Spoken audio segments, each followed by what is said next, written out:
C'est pas les bons bruits qui allaient avec ces images. Les gars, j'ai les yeux rouges parce que j'arrête pas de jouer aux jeux vidéo, League of Legends, encore une fois. Je suis désolé, j'ai les yeux qui piquent maintenant à force d'être devant l'écran, c'est fou. Je mets des gouttes et tout dans mes yeux, putain, mais ce sera quoi quand j'aurai 50 ans?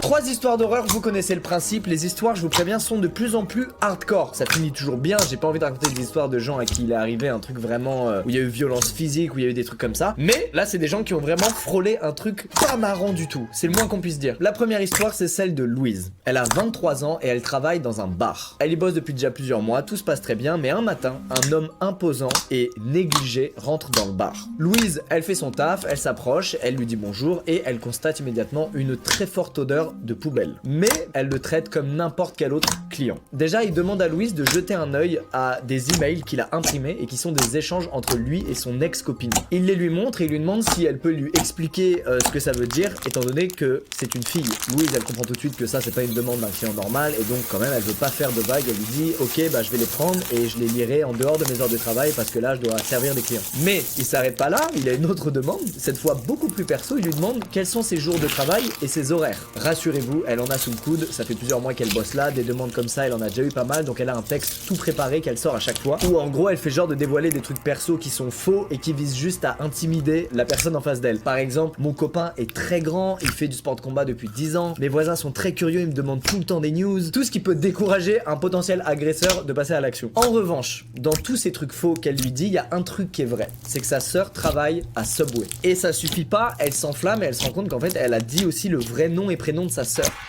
Misplay Louise. Cette journée finit bien, l'homme finit par quitter le bar, elle rentre chez elle après le travail et dans son sac, n'oubliez pas, elle a les emails. Et elle va y jeter un coup d'œil juste pour essayer d'y trouver le nom de cet homme qu'elle va trouver.